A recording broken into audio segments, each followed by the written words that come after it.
জমছে শূন্যতার পাহাড়, নক্ষত্রগুলোর পতন হচ্ছে একের পর এক, সময়ের স্রোত থামাতে হচ্ছে মহাতারকাদের রঙিন সব অধ্যায়। প্রজন্মের পালাবদলের হাওয়ায় যখন গোটা ক্রিকেট বিশ্ব, তখন বসে নেই বাংলাদেশের ক্রিকেটও। বিদায় নামক শেষের পথটাকে এবার বেছে নিলেন টাইগার ক্রিকেটের মিস্টার ডিপেন্ডেবল হয়ে ওঠা মুশফিকুর রহিম। ঠিক যেই ফরম্যাটটাকে সবচেয়ে ভালোবাসতেন তিনি, সে ওয়ানডে ক্রিকেটকে গুড বাই জানালেন তিনি।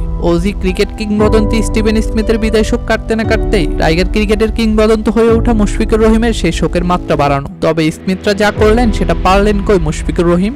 বাংলাদেশ ক্রিকেটের রঙিন সব অধ্যায়ের জন্ম দেওয়া মুশফিকুর রহিমের অর্জন তার বলে শেষ করবার নয়। কত জয়ের নিদারুণ সাক্ষী করিয়েছেন লাল সবুজের সমর্থকদের। উচ্চতাটাকে মামুলি বিষয় বানিয়ে বনে গেছেন মিস্টার ডিপেন্ডেবল। ক্রিকেটার থেকে নামের সাথে জুড়ে নিয়েছেন কিংবদন্তি তকমা। উইলোবাজি আর ক্লাব হতে দীর্ঘ 2 দশকের এক লম্বা ক্যারিয়ারে কত শত জীবন্ত স্মৃতি নিয়েই তো ছাড়ছেন 22 গজের মোহকে। এবার চূড়ান্ত রূপে খুলে রাখছেন যে ওয়ানডের রঙিন জার্সিটাকে।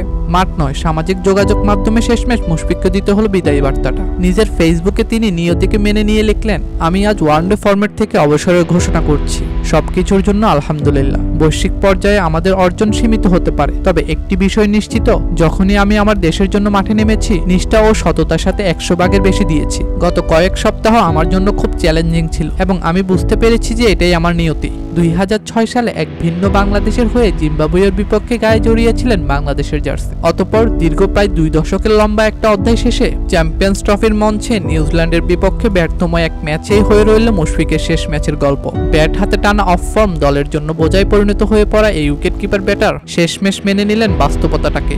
274টি ওয়ানডে ম্যাচের সাক্ষী হওয়া মুশফিক 7,795 রান, 9টি সেঞ্চুরি, 49টি হাফ সেঞ্চুরি আর শ্রীলঙ্কার বিপক্ষে সর্বোচ্চ 144 রানের সংখ্যাগুলোকে নিয়ে 22 গজের লড়াইকে জানালেন গুড বাই। কিন্তু তবুও তো শেষ বেলাটাকে রাঙাতে ব্যর্থ মুশফিক। ভাঙতে পারলেন কই টাইগার ক্রিকেটের নষ্ট হওয়া সংস্কৃতির মরিচা ধরা শিকল? যেই 2 দশক 22 গজকে চষে বেরিয়েছেন, যেই সবুজ গালিচায় তাকে বানিয়েছে আজকের মুশফিক, সেই মাঠ থেকেই তো আর বিদায়টা বলার সুযোগ লুফে নিতে পারলেন না তিনি। চ্যাম্পিয়ন্স ট্রফির মঞ্চে যদি হতো শেষটা, তবে আরো বেশি সুখস্মৃতিতে ভাসত বিদায়ের গল্পটা। অন্তত বাংলাদেশের ক্রিকেটের মাঠ থেকে বিদায় নেওয়ার যে পর্বটা অন্ধকারে ডুবে গেছে, সবাই যখন যোগাযোগ মাধ্যমে বার্তাটা শেয়ার করে ক্ষান্ত করেন ক্যারিয়ার, তখন মুশফিক ভাঙতে পারতেন সেই ট্যাবু। কিন্তু তিনি গা ভাসালেন বাকিদের পথে। বিদায় সংস্কৃতিটা আর 22 গজে ফিরল না টাইগার ক্রিকেটে।